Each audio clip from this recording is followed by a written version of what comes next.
नमस्कार जोहार दोस्तों, एसपी हिस्ट्री क्लासेस में आप लोगों का फिर से स्वागत है। और मैं आपका एडुकेटर सुनील पंडित लेकर आया हूं एक महत्वपूर्ण प्रैक्टिस सेट जो अभी जो है सिविक्स का है। सिविक्स का जो है प्रैक्टिस सेट 3 है। क्या है? सिविक्स का प्रैक्टिस सेट 3 और एक ही प्रकाशन का है मेरा, जो स्पर्धा का लेके चल रहा है। और इसमें आपको पूरा सिलेबस के आधार पर प्रैक्टिस दिया हुआ है। जैसे कि आप यहाँ देख पा रहे होंगे, इसमें दिया है कि ये एसएससी द्वारा जारी सिलेबस पर पूर्णतः आधारित है। चलिए, आज मेरा प्रैक्टिस सेट नंबर कितना है? तो 3 है। कितना है? प्रैक्टिस सेट नंबर ये 3 है। जो आप इसके पीछे 2 प्रैक्टिस सेट नहीं देखे हैं वो प्ले लिस्ट में जाके देख सकते हैं। चलिए शुरू करता हूँ। प्रश्न, पहला प्रश्न है ये रहा। जैसे कि आप देख पा रहे होंगे, थोड़ा सा जूम करूंगा, ज़्यादा नहीं, बस। जैसे कि आप देख पा रहे होंगे, पहला क्वेश्चन है कि इनमें से कौन भारतीय संसद का अंग नहीं है? तो यहाँ अंग नहीं है का बात बोल रहा है।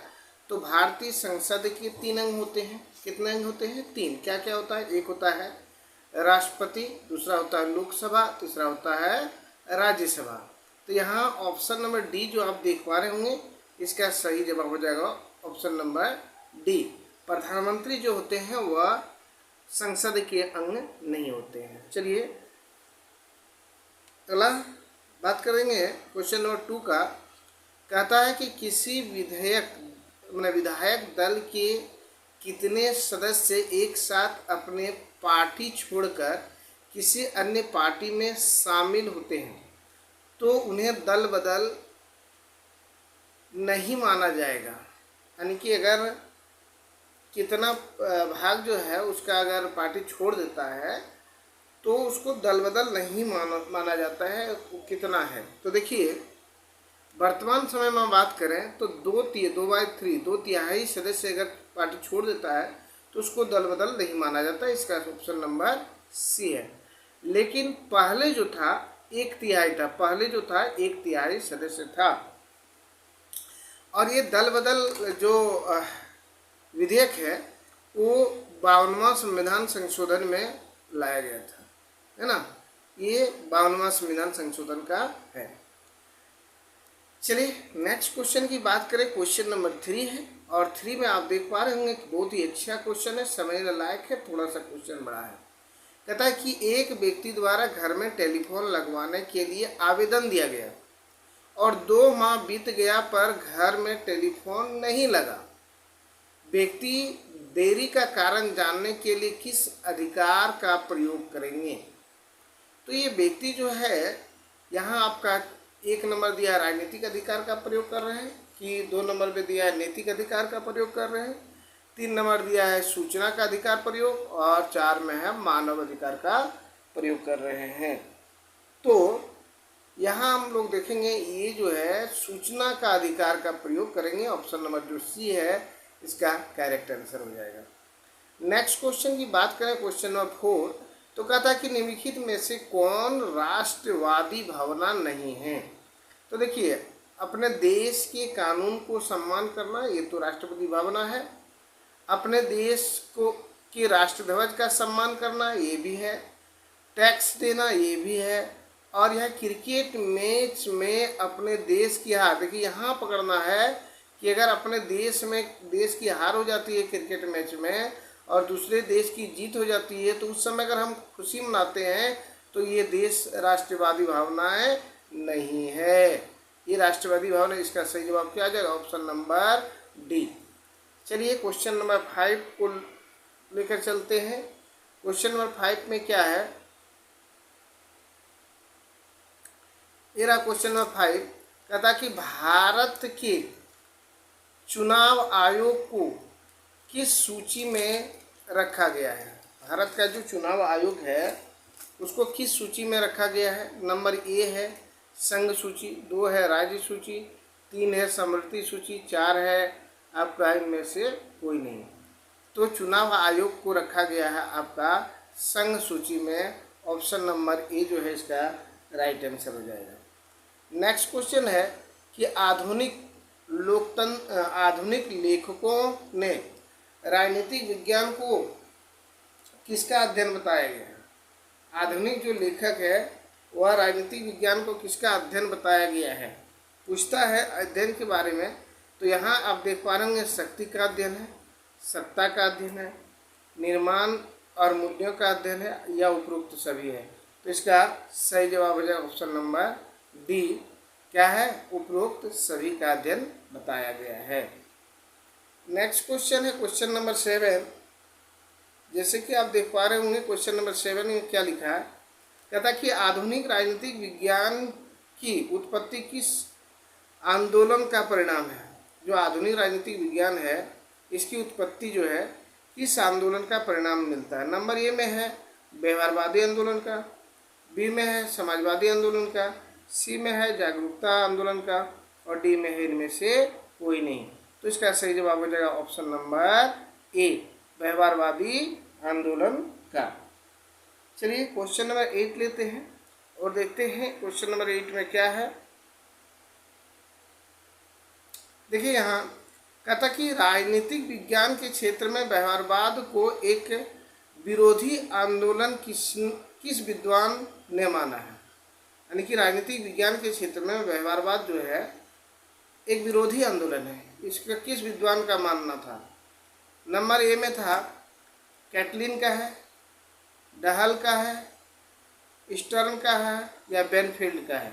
तो ये बी जो देख रहे हैं डहल का ही मानना था। ऑप्शन नंबर बी इसका करेक्ट जवाब हो जाएगा।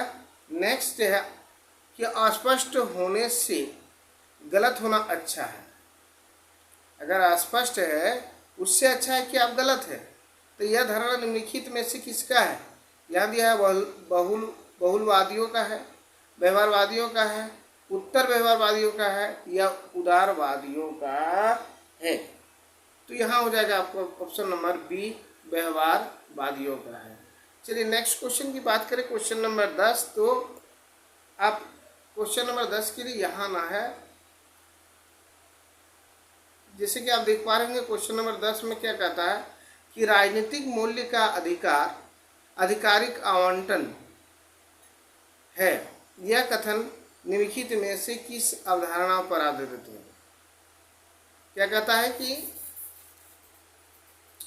राजनीतिक मूल्य का जो आधिकारिक आवंटन है, यह कथन किसकी अवधारणा है। तो यहाँ परंपरावाद का है, या प्रत्यक्षवाद का है, या व्यवहारवाद का है, या उत्तर व्यवहारवाद का है। तो यहाँ हम लोग देखेंगे कि ये जो कथन है ये कथन आपका हो गया किसका, तो ऑप्शन नंबर सी, व्यवहारवाद का है। नेक्स्ट है कि प्रजातंत्र के 2 स्तंभ है ना। प्रजातंत्र के 2 स्तंभ पूछ रहा है, क्या है। नंबर ए में है नैतिकता और विवेकशीलता है, बी में है स्वतंत्रता और समानता है, सी में है राष्ट्रता और बंधुता है, और डी में है उपरोक्त सभी है। तो इसका करेक्ट जवाब क्या हो जाएगा, ऑप्शन नंबर बी हो जाएगा। स्वतंत्रता और समानता ही व्यवहारवाद का प्रजातंत्र का 2 स्तंभ है। नेक्स्ट क्वेश्चन आप देख पा रहे होंगे, कहता है कि 12 में है कि निम्नलिखित में से कौन राजनीतिक स्वतंत्रता है। तो ये मतदान का अधिकार राजनीतिक स्वतंत्रता ही है, सार्वजनिक पद पाने का अधिकार राजनीतिक स्वतंत्रता है, चुनाव लड़ने का अधिकार राजनीतिक स्वतंत्रता है। तो उपरोक्त में सभी जो आप देख पा रहे हैं ऑप्शन नंबर डी इसका सही जवाब है। कानून के समक्ष जो है समानता का भारतीय संविधान के किस अनुच्छेद में उल्लेखनीय है। माने कानून के समक्ष समान है, समानता का अधिकार है। तो ये जो भारतीय संविधान है इसका किस अनुच्छेद में उल्लेख है। अनुच्छेद 13 है, अनुच्छेद 14 है, अनुच्छेद 15 है, अनुच्छेद 16 है। तो इसका अनुच्छेद जो 14 है, ऑप्शन नंबर बी जो है इसका सही जवाब हो जाएगा, अनुच्छेद 14। नेक्स्ट क्वेश्चन की बात करें क्वेश्चन नंबर 14 में, तो आप क्या देख पा रहे होंगे कि जैसे कि आप देखते होंगे, देखिए क्या है, कहता है कि निम्नलिखित में से कौन कौन से विचारक प्रजातंत्र के अभिजनवादी विचारधारा के समर्थक थे। तो यहाँ देखिए एक है मोरका, पेरेटो, माइकल, उपरोक्त सभी। तो यहाँ सभी का सभी आपका प्रजातंत्र के अभिजनवादी के समर्थक थे। ऑप्शन नंबर डी इसका सही जवाब हो जाएगा। नेक्स्ट है क्वेश्चन नंबर 15, कहता कि अभिजन वर्ग के उद्देश्य में क्या शामिल है। अभिजन वर्ग के उद्देश्य जो है इसमें क्या शामिल है। ऑप्शन नंबर ए है सामूहिक हित की प्राप्ति, स्वहित की उपलब्धि, अवचेतनात्मक परिणामों जो बचपन में उत्पन्न भावनाओं से पैदा होता है, उपरोक्त सभी। तो यहाँ सभी का सभी हो जाएगा। ऑप्शन नंबर डी इसका सही हो जाएगा। नेक्स्ट क्वेश्चन है क्वेश्चन नंबर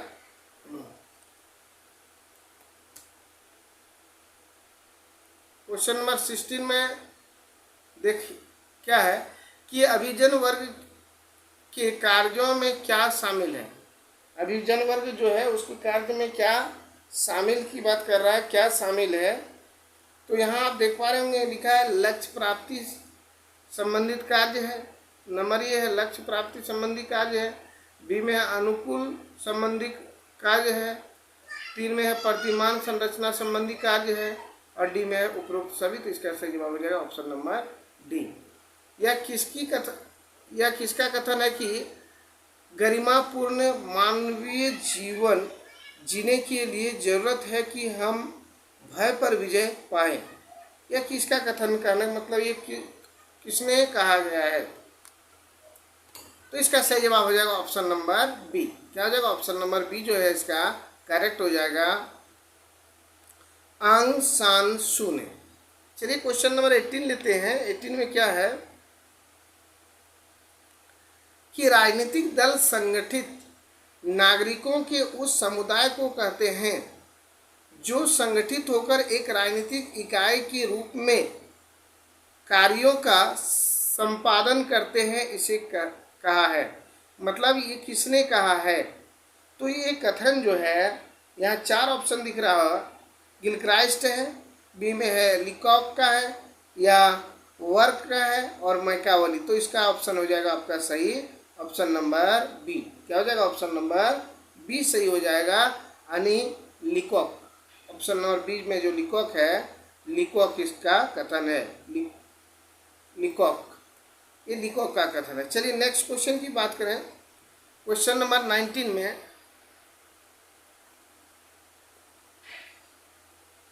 तो जैसे कि यहाँ दिया हुआ है कि निम्नलिखित में से कौन सा कथन गलत है। यहाँ गलत कथन को पहचानना है। कहता कि राजनीतिक दलों को संगठित होना चाहिए, राजनीतिक दलों को सांप्रदायिक हित से युक्त राष्ट्रीय हितों की उन्नति की चेष्टा करनी चाहिए, राजनीतिक दल के सदस्यों को अपने मूल सिद्धांतों पर सहमत होना चाहिए, उपरोक्त सभी। तो इसका सही जवाब हो जाएगा ऑप्शन नंबर बी। नेक्स्ट है ये थ्योरी ऑफ, ये थ्योरी है, ये थ्योरी ऑफ जस्टिस। ये थ्योरी ऑफ जस्टिस नामक पुस्तक के लेखक कौन है। तो ये थ्योरी ऑफ जस्टिस नामक पुस्तक जो लिखा है वह लिखा है जॉन रसल ने लिखा है। यानी ऑप्शन नंबर ए इसका सही जवाब हो जाएगा। नेक्स्ट क्वेश्चन है क्वेश्चन नंबर 21। तो क्वेश्चन नंबर 21 में क्या है ये देखिए। क्वेश्चन नंबर 21 में है कि निम्नलिखित में से कौन से राजनीतिक दलों की कार्य नहीं है। यहाँ कौन जो है राजनीतिक दल के कार्य नहीं है। तो यहाँ स्वास्थ्य जनमत का निर्माण करना ये है या नहीं है। नंबर तो ये तो है। नंबर बी में है राजनीतिक चेतना और शिक्षा का प्रसार करना, ये भी है। वित्त व्यवस्था का संचालन करना ये नहीं है। तो इसका सही जवाब हो जाएगा ऑप्शन नंबर सी। क्या हो जाएगा, ये जो राजनीतिक दल जो है वह वित्त व्यवस्था का संचालन नहीं करता है। बाद बाकी डी में है सामाजिक या सांस्कृतिक कार्यों को करना, ये भी करते हैं राजनीतिक दल। चलिए नेक्स्ट है क्वेश्चन नंबर 22 और ये रहा क्वेश्चन नंबर 22। अब देखना है क्या सही है। कहता कि उन मौलिक अधिकारों का चयन करें जो भारतीय नागरिकों को प्राप्त है परंतु गैर नागरिकों को नहीं। नंबर ए में भाषण एवं अभिव्यक्ति की स्वतंत्रता, ये आपका भारतीय नागरिकों को प्राप्त है लेकिन गैर नागरिकों को नहीं, एक हो गया। कानून के समक्ष समानता, ये आपका दोनों को प्राप्त है, इसलिए ये कट गया। नंबर 3, अल्पसंख्यकों के अधिकार, ये भारतीय नागरिकों को प्राप्त है। और चौथा है जीवन तथा स्वतंत्रता के संरक्षण, ये दोनों को प्राप्त है, इसलिए ये भी कट गया। तो 1 और 3 किस ऑप्शन में है? ऑप्शन नंबर ए, इसलिए इसका सही जवाब हो जाएगा ऑप्शन नंबर 1। चलिए क्वेश्चन नंबर 23, इसमें कूट दिया हुआ, कूट के अनुसार से देखना पड़ेगा, इसलिए क्वेश्चन को छोटा किए। जनमत निर्माण में राजनीतिक दलों की भूमिकाओं के संबंध में निम्नलिखित वक्तव्यों पर विचार करें और कूट की सहायता से उत्तर दें। कहता कि राजनीतिक दल जनमत को अपने पक्ष में करने के लिए जनसभाएं कराते हैं। क्या ये कराते हैं कि नहीं भाई? इसको देखना पड़ेगा। तो ये तो कराते हैं जनसभा, तो ये तो सही हो गया कि राजनीतिक दल लोगों के सामने देश की विभिन्न समस्याओं पर अपने विचार रखते हैं और उन समस्याओं को हल जानने के लिए अपना कार्यक्रम प्रस्तुत करते, ये भी है। राजनीतिक दल विधानमंडल में वाद विवाद करते हुए अपने विचार प्रकट करते हैं, तो ये भी मतलब 1, 2 और 3 तीनों सही है, तीनों सही है। तीनों किस में है? ऑप्शन नंबर सी में है, इसलिए इसका राइट आंसर क्या हो गया? Option number C. चलिए नेक्स्ट क्वेश्चन लेते हैं, क्वेश्चन नंबर 24। कहता है कि लोकमत में जनमत का निर्माण में से क्या महत्व है? लोकमत में जनमत निर्माण में से क्या महत्व है? सरकार के लिए मार्गदर्शन, सरकार की नागरिकताओं को नियंत्रित करना, नागरिकों के अधिकारों को रक्षा करना। तो यहाँ आपका ऑप्शन नंबर डी जो है ये सही हो जाएगा, ऑप्शन नंबर डी इसका सही जवाब है। नेक्स्ट है नागरिक बनाने के लिए कि बनने के, देखते हैं। हाँ, बनने के लिए नागरिक बनने की निम्नलिखित शर्तों में एक आवश्यक शर्त है। क्या कहता है? कौन सा शर्त जो है आवश्यक शर्त है? नंबर ए में राज्य की सदस्यता, उच्च परिवार की सदस्यता, उच्च जाति की सदस्यता और किसी धर्म नहीं। ये तीनों तो नहीं है भाई, लेकिन ए नंबर जो है इसका है, एक राज्य की सदस्यता होना चाहिए। चलिए नेक्स्ट है क्वेश्चन नंबर 26।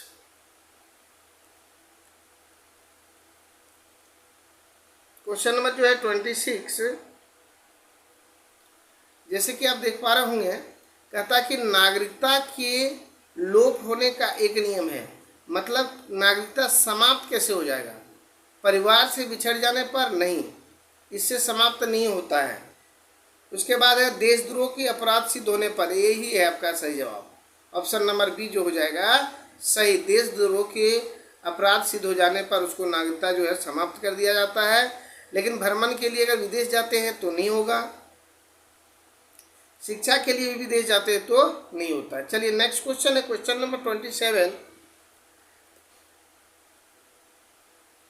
कहता कि भारतीय संविधान के अंतर्गत कल्याणकारी राज्य की अवधारणा निम्नलिखित में से किस अनुच्छेद में वर्णित है? तो यहाँ किस अनुच्छेद में है इसको देखने के लिए अनुच्छेद 1 में है 36 से 40, बी में है 39 से 51, सी में है 49 से 51 और डी में है अनुच्छेद 56 से 71 तक। तो यहाँ जो बी नंबर ऑप्शन है अनुच्छेद 39 से लेकर 51 तक, यहीं आपको मिलेगा कल्याणकारी राज्य की अवधारणा। चलिए नेक्स्ट है 28। गांधी जी ने अपनी जीवन की कहानी को क्या कहा है? मतलब गांधी जी ने अपने जीवन की कहानी को क्या कहा है? सत्य पर हमेशा प्रयोग, अहिंसा पर हमेशा प्रयोग, धर्म पर हमेशा प्रयोग, इनमें कोई नहीं। तो इसका सही जवाब हो जाएगा कि सत्य पर जो है हमारे प्रयोग, ऑप्शन नंबर ये इसका सही, सत्य पर हमारे प्रयोग जो है ये सही हो जाएगा। नेक्स्ट क्वेश्चन है क्वेश्चन नंबर 29। गांधी जी ने स्वदेशी अपनाने के लिए क्या प्रेरित किया है? एकजुटता के लिए, अधिक धन के लिए, उस समय अपनी सरकार नहीं होने के लिए, या न्याय प्राप्त के लिए? मतलब गांधी जी जो थे उसने एकजुट करने के लिए स्वदेशी अपनाने का बात कहा था। ऑप्शन नंबर ए सही है। नेक्स्ट है, राज्य की नीति निर्देशक सिद्धांत को भारतीय संविधान में शामिल किए जाने का उद्देश्य क्या है? जो राज्य की नीति निर्देशक सिद्धांत है उसको शामिल करने का इसका क्या उद्देश्य है? तो यहाँ थोड़ा सा हम पेज ऊपर करते हैं क्योंकि पूरा दिख नहीं रहा है आ रहा। तो यहाँ उद्देश्य अगर देखते हैं तो राजनीतिक प्रजातंत्र की स्थापना करना नहीं, ये तो उद्देश्य था ही नहीं। सामाजिक प्रजातंत्र की स्थापना करना ये भी नहीं था। गांधीवादी प्रजातंत्र की स्थापना करना ये भी नहीं था।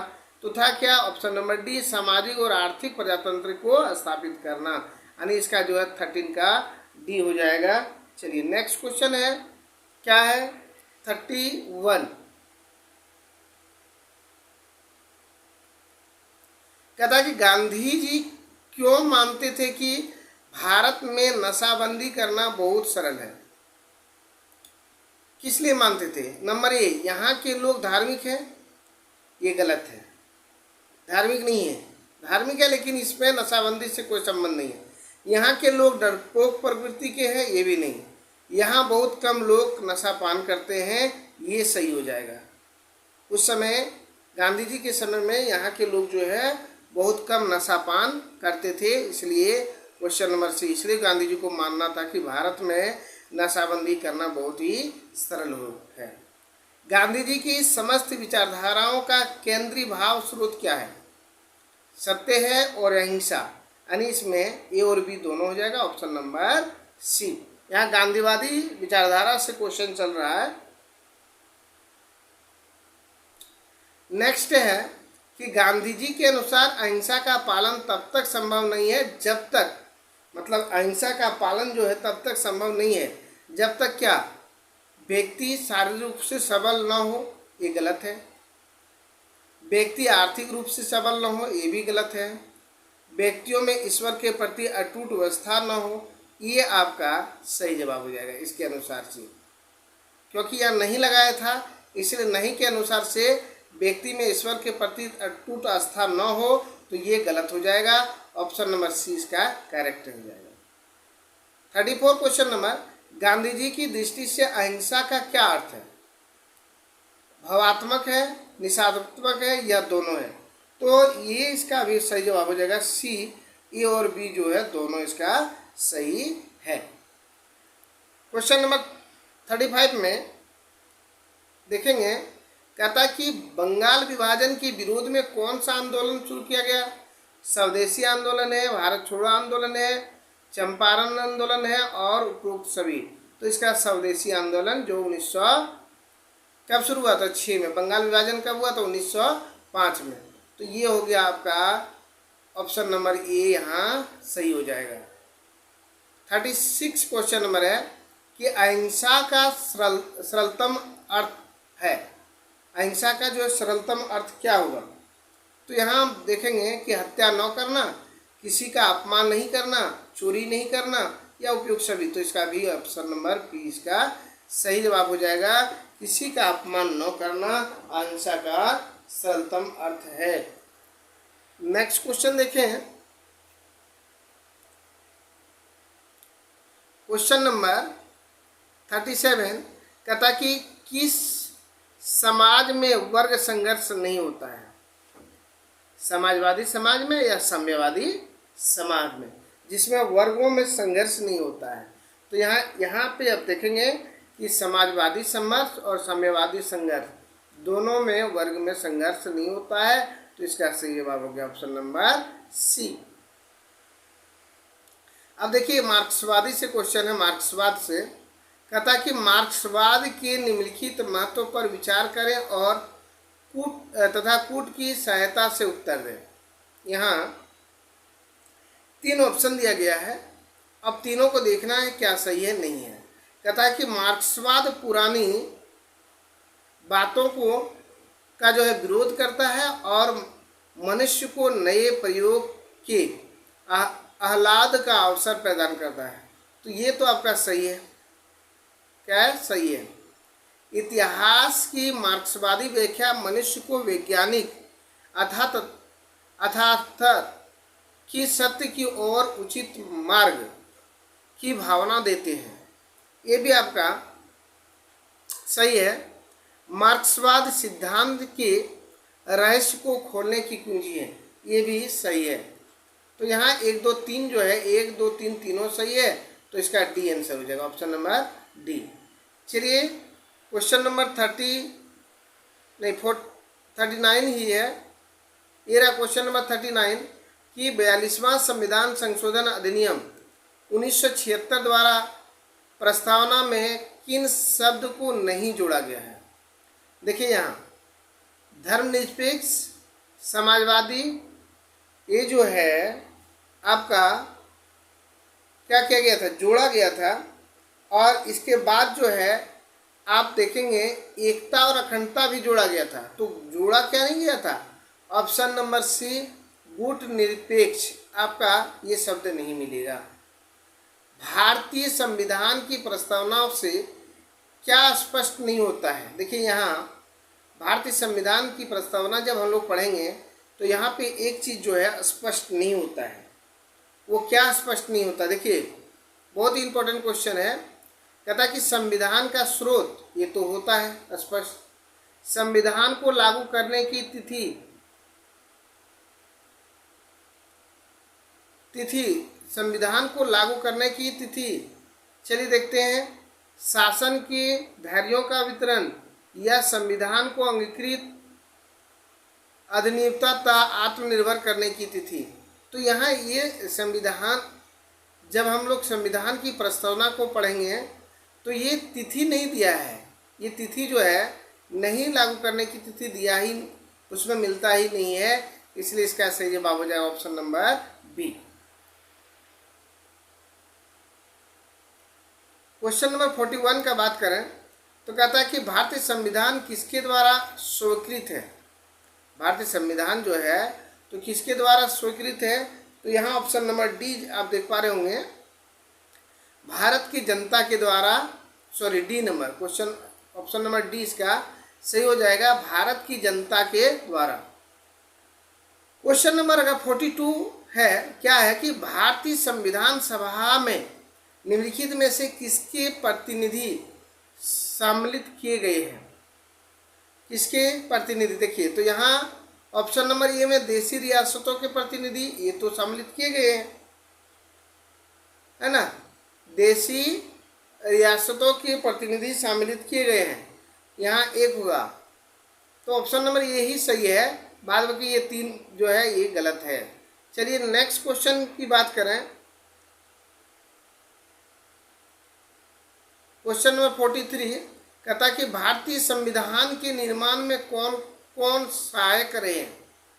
तो भारतीय संविधान के निर्माण में आपका जैसे 43 का है तो इसको हम देख ले रहे हैं कि नेहरू रिपोर्ट भी सहयोग किए हैं, और सबसे बड़ा भूमिका तो 1935 के अधिनियम का है। उसके बाद फ्रांस, जापान, ब्रिटेन जितना भी है ये सब ने सहयोग किए, क्योंकि कुछ ना कुछ सभी देशों से लिया गया, नीति निर्देशक तत्व तो नागरिकता तो जितना भी है कुछ न कुछ सभी देशों से लिया गया, इसलिए सभी लोग कर रहे हैं। और अंत में है उपरोक्त सभी, तो इसका सही जवाब हो जाएगा option number D. Next question देखें तो कहता क्या है, क्वेश्चन 44 में कहता कि भारतीय संविधान के निर्माण की प्रक्रिया को सहज रूपांतरण की भारतीय क्षमताओं का अनूठा उदाहरण मानते हुए इसे परिवर्तन के साथ चयन की कला की संज्ञा दी है, वह किसने दी है। तो यहाँ 44 का जो ऑप्शन नंबर आप देख पा रहे हैं, option number A G Austin ने, ऑप्शन नंबर ए इसका सही जवाब हो जाएगा। निम्नलिखित में से भारत का राष्ट्रपति किसकी नियुक्ति नहीं करते हैं।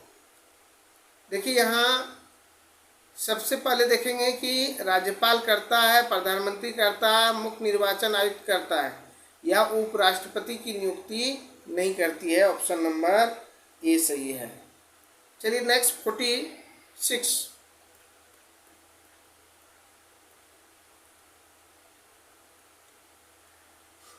कहता कि भारत का एक राष्ट्रपति होगा किस अनुच्छेद में है।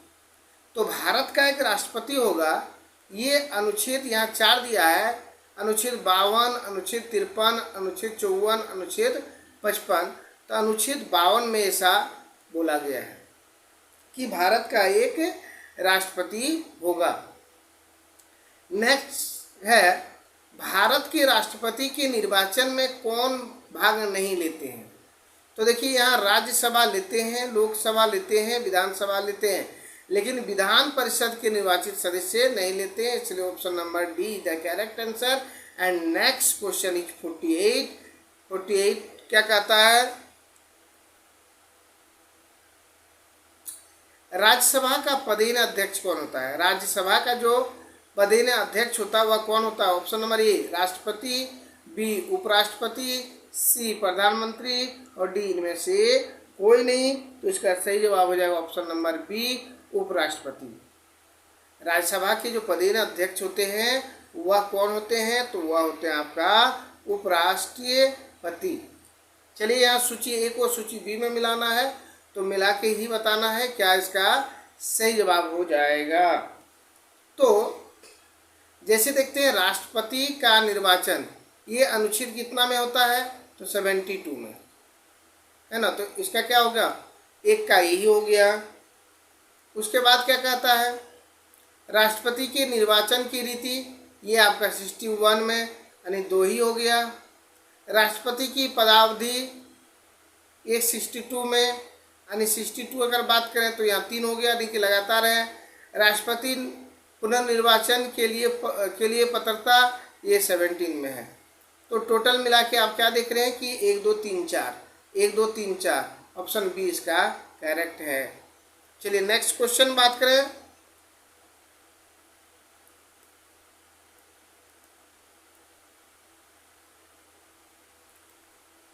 क्वेश्चन नंबर 50 है कि लोकसभा और राज्यसभा में गणपूर्ति कोरम संख्या है, मतलब कितने संख्या है।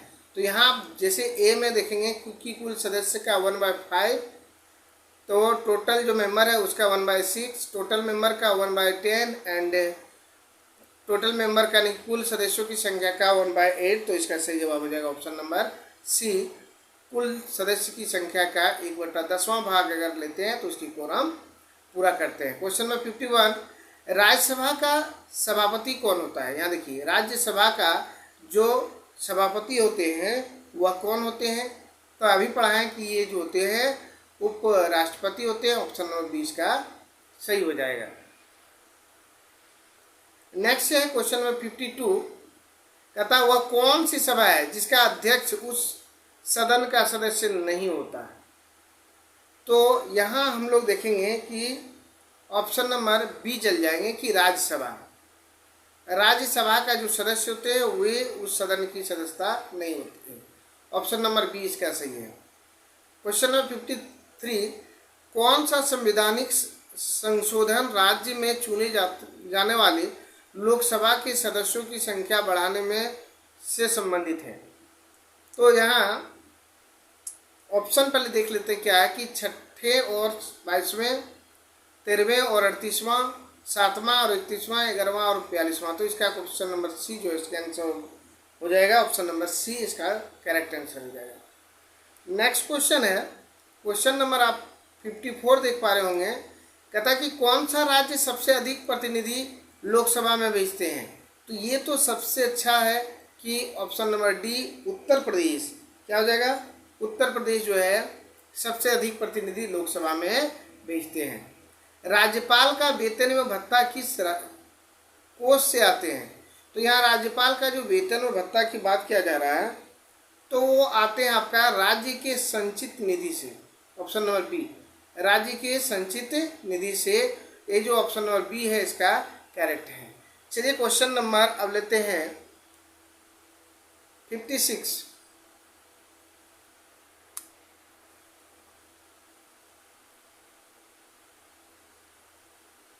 कहता किसी भारतीय राज्य के राज्यपाल से संबंधित निम्नलिखित में से कौन सा कथन सही नहीं है ना। यहाँ कथन सही नहीं है तो क्या किससे कहता है, भारतीय राज्य से। तो देखिए यहाँ कहता है राज्यपाल की जो वह भारत के राष्ट्रपति द्वारा नियुक्त होता है। एकदम राज्यपाल की नियुक्ति राष्ट्रपति करते हैं। उनका कार्यकाल 5 वर्ष का होता है। यदि संबंधित राज्य की विधायिका उसे उस पद से हटाने के लिए प्रस्ताव पारित किया जाए तो पदमुक्त किया जा सकता है? नहीं, ये नहीं किया जा सकता, इसलिए इसका सही जवाब हो जाएगा option number C. Next question देखते हैं। क्वेश्चन नंबर 57 कहता है राज्यों की गवर्नर्स संविधान के अंतर्गत किसके प्रति अपने आचरण के लिए उत्तरदायित्व होते हैं? तो यहाँ बात हो रहा है कि संविधान के प्रति, तो यहाँ राष्ट्रपति के लिए होता है। क्या हो जाएगा? ऑप्शन नंबर डी इसका सही हो जाएगा, राष्ट्रपति के लिए होता है। 58 नंबर है कि राज्यपाल तथा मंत्रिपरिषद के बीच कड़ी होते हैं। तो ये मंत्रिपरिषद के बीच, राज्यपाल और मंत्रिपरिषद के बीच में मुख्यमंत्री जो होता है वह कड़ी का काम करता है। चलिए नेक्स्ट है क्वेश्चन नंबर 59 कहता कि किसी राज्य के मंत्रिपरिषद की बैठक की अध्यक्षता कौन करता है? अगर राज्य का मंत्रिपरिषद की बैठक की अध्यक्षता का बात करें तो वह कौन करता है? वह करता है आपका मुख्यमंत्री। कौन करता है? मुख्यमंत्री, ऑप्शन नंबर सी। किसी राज्य के मंत्रिपरिषद का बैठक की अध्यक्षता कौन करता है? तो मुख्यमंत्री करता है, ऑप्शन नंबर सी इसका करेक्ट है। और आज का अंतिम क्वेश्चन है, उस संघ राज्य का नाम बताएं जहां निर्वाचित विधानसभा एवं मंत्रिपरिषद है। यहाँ संघ शासित राज्य बताने बोल रहा है, तो ये होगा आपको पांडिचेरी, ऑप्शन नंबर डी इसका सही जवाब हो जाएगा। और इसके साथ ही 60 क्वेश्चन मेरा पूरा होता है। चलिए थोड़ा आंसर जो दिया हुआ है उसको थोड़ा दिखा देते हैं ताकि आप लोग फिर से एक बार मिला सके। ये रहा आपका ऑप्शन आंसर, देखिए पूरा आंसर शीट दे दिए हैं, ये रहा आंसर। चलिए अगर वीडियो अच्छे लगे तो वीडियो को लाइक, शेयर एवं कमेंट जरूर कीजिएगा। और चैनल पर पहली बार है तो चैनल को सब्सक्राइब कर बेल आइकन को दबाना ना भूलें। चलिए मिलते हैं नेक्स्ट वीडियो में, तब तक के लिए जय हिंद, जय भारत, वंदे मातरम।